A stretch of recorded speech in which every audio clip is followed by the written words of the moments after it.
Existe una frase atribuida a uno de sus miembros encarcelados en los años 90 que resume la lógica retorcida de uno de los grupos ultras más temidos de Europa. Odio más a un ultra del Madrid que a un negro. No está recogida como cita literal en una sentencia. Circula en testimonios y crónicas de la época, pero verdadera o no, palabra por palabra, describe una realidad comprobada. Una violencia sin ideología estable, camaleónica y brutal. No empezaron siendo nazis, tampoco fueron solo hooligans, fueron una contradicción permanente de las que empezaban a brotar por Europa. Y hablamos de los Boys of Noise. Esta es la historia de cómo la pasión por un club puede degradarse hasta convertirse en crimen organizado, de cómo una tribuna se transforma en cualquier cosa menos en un sitio de apoyo, y de una lucha de poder que llegó hasta la presidencia del Fútbol Club Barcelona. Dice la gente que sois muy violentos, defiéndete. Eso no, sí, tienen razón. Pero somos violentos cuando nos provocan, exactamente. Los madridistas, eso, es lo único que hay. ¿Cómo las llamamos los madridistas? Putos, madridistas, vikingos, hijos de puta. Ninguno, esos, aquellos. Y las brigadas del Español. Muerte a las brigadas y a los vikingos. Puto ultrasud. Nada, no tengo nada más que decir a la prensa. Quédate y mirá cómo el Barcelona no es solo la masía y éxitos deportivos, sino también historia claroscura fuera del campo.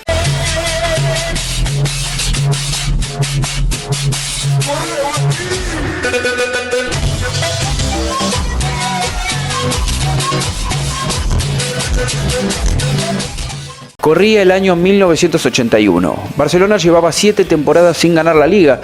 En el Gol Sur del Camp Nou, un pequeño grupo de jóvenes comenzó a organizarse para animar al equipo. Hasta ahí todo bien. Sus primeros referentes no era el supremacismo ni la extrema derecha. Al contrario, muchos se movían en entornos antisistema, con simpatías hacia el independentismo catalán y la izquierda radical de la época. Algunos tenían cercanía personal o ideológica con sectores del independentismo más duro, aunque no existe constancia de una relación orgánica como grupo. Su objetivo inicial era simple: empujar al equipo, defender la tribuna y crear una identidad, pero el fútbol español de los años 80 era una jungla. Las gradas estaban dominadas por grupos ultras ya consolidados, como las brigadas blanquiazules del Español, hermanadas con Ultrasur del Real Madrid. Para sobrevivir en ese ecosistema, la animación no bastaba, hacía falta intimidación. Ahí entraron los skinheads. Home, és possible que hi hagi, però nosaltres ja t'hem dit abans que anem a animar i si cal anar a sac amb aquella colla de fills de putes, va.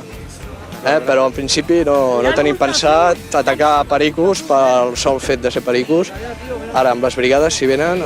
La evolución fue algo rápida y violenta. A mediados de la década, los Boys of Noise ya contaban con varios cientos de integrantes, según estimaciones periodísticas de aquellos días. Protagonizaban enfrentamientos dentro y fuera del estadio. Su método para ganar espacio era claro: golpes, amenazas y expulsión violenta del propio aficionado culé que no compartía sus formas. El club reaccionó moviéndolos de sector, del Gol Sur al Gol Norte, luego a la tercera gradería. Pero el problema no desapareció, solamente cambió de lugar y la ideología original se fue diluyendo. Ya no importaba ser independentista o no, importaba ser temido. El caldo de cultivo estaba servido.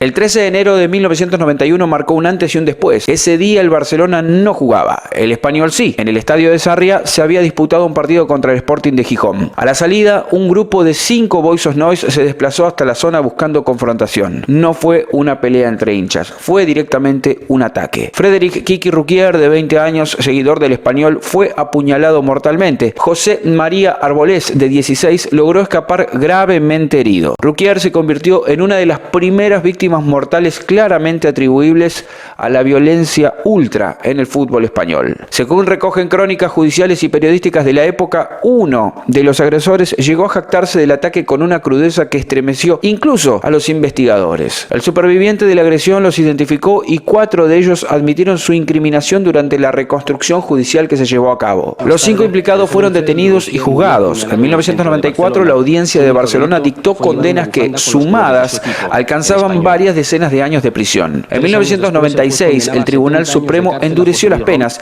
calificando la conducta como primitiva y casi animal, elevando el cómputo total a más de 100 años, aunque con los límites reales del sistema penal español. En 2013 volvió a tener noticias de uno de ellos cuando agredió a dos marroquíes tras la disputa de un trofeo Joan Gamper en el Camp Nou. Otro de los condenados por el asesinato de Ruquier, conocido también como Jaro, volvió igualmente a la primera plana. En 2009, cuando se convirtió de nuevo en noticia por ser uno de los detenidos en la Operación Valquiria, destinada a desarticular la banda Ángeles del Infierno. Aún así, pocos años después, los condenados accedieron al tercer grado penitenciario. Para muchos, aquello selló la sensación de impunidad.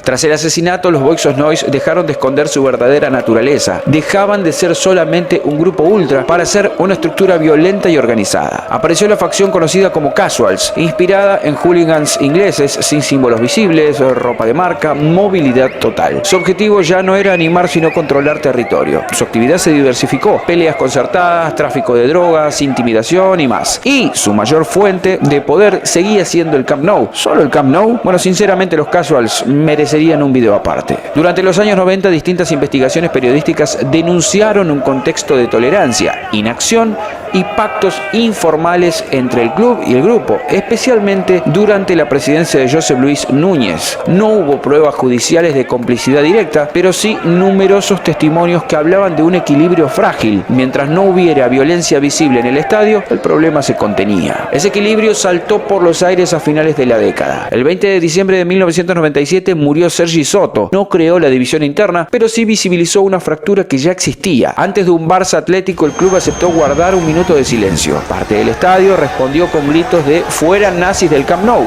La reacción fue inmediata. Una batalla campal dentro del estadio. Boys of Noise asaltaron la tercera gradería para agredir a otros aficionados del Barça. Una guerra civil en la tribuna. Grupos minoritarios del entorno independentista abandonaron el fondo. El espacio quedó de facto en manos del sector más violento y ultraderechista del grupo. ¿Crees que el club debió actuar antes? En realidad, ¿podía? ¿O era más conveniente mantenerse al margen? Aprovechemos para darle me gusta al video y suscríbete si aún no lo hiciste. En 2003 llegó Joan Laporta a la presidencia del Fútbol Club Barcelona. Su mensaje fue claro: sabía quiénes eran los violentos y prometió acabar con ellos. No fue un corte inmediato, sino un proceso progresivo. Retirada de privilegios, prohibiciones de acceso, identificación y después expulsión. El costo fue bastante alto: amenazas de muerte, pintadas y con un Laporta viviendo durante años con escolta.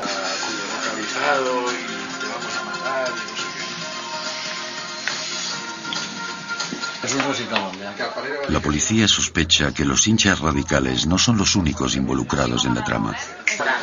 Alguns relacionen les pintades amb la intenció de Laporta d'expulsar els violents de l'estadi. El president blaugrana ha comentat l'acció des de Roda de Ter. Els violents seguirem amb la tolerància zero, no farem cap tipus de concessió. Que no pot ser és que hi hagin persones amb actituds violentes als estadis. Passem? Molt profit. Presentant una denúncia. La policia m'ha dit que ho havia de denunciar, eren amenaces de mort. Bueno, que se no considerem que no sabem el baixar de la perquè ho ha vist el meu fill gran i no estic tranquil. Part del cabreig i tal, doncs, cony, tinc certa por, no t'he de negar.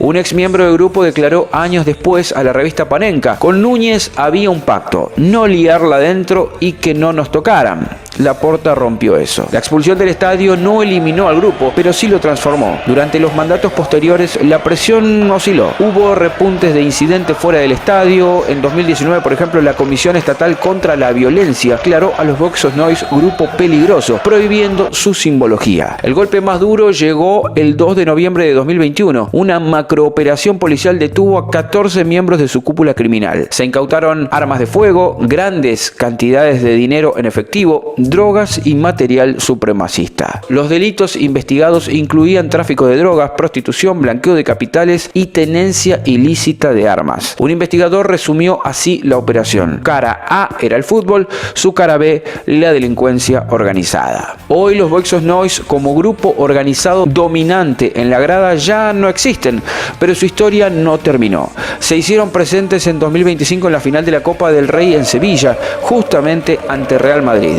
Los Boys of Noise causaron múltiples destrozos en la final. Expulsados del Camp Nou, los ultras de extrema derecha entraron en la Cartuja y se hicieron notar. Un grupo de unos 50 miembros de los Boys of Noise viajó hasta Sevilla para mostrar que siguen vivitos y coleando. Aunque el dispositivo para garantizar la seguridad de los miles de hinchas de Real Madrid y Barça durante toda la jornada ascendió hasta los más de 2.000 efectivos entre Policía Nacional, Policía Local y la colaboración de los mozos de escuadra, los cuerpos de seguridad del Estado no pudieron apagar todos los focos de conflicto. Divididos en diferentes subgrupos o secciones, como los casuals, como ya hablamos, los más violentos eran estos y más perseguidos también por los mozos de escuadra. Siguen aún hoy en activo, aunque lejos del estadio del Barça, al cual tienen prohibido el acceso, como ya dijimos. La expulsión del estadio empujó a muchos de sus miembros a la clandestinidad y al crimen puro. Algunos siguen apareciendo de forma residual y otros operan completamente fuera del fútbol. El Barcelona logró limpiar su imagen, pero a un costo muy elevado. El fondo de animación actual está compuesto mayoritariamente por colectivos de izquierda independentista, en un equilibrio todavía frágil. La historia de los Boys of Noise es la advertencia de lo que ocurre cuando un club tolera la violencia para ganar animación y cuando este monstruo crece ya no obedece a nadie. Este video se apoya en sentencias judiciales, crónicas periodísticas y testimonios de protagonistas, conscientes de que toda historia de violencia organizada tiene zonas grises y versiones enfrentadas. ¿Fue esta la purga necesaria para salvar el alma del club? ¿O el Barça perdió parte de su identidad combativa en las gradas? Debatilo en los comentarios y si querés más documentales como este, dale me gusta, suscríbete y compartilo. No inventamos nada, contamos lo que pasó, con todas sus sombras. Nos vemos la próxima.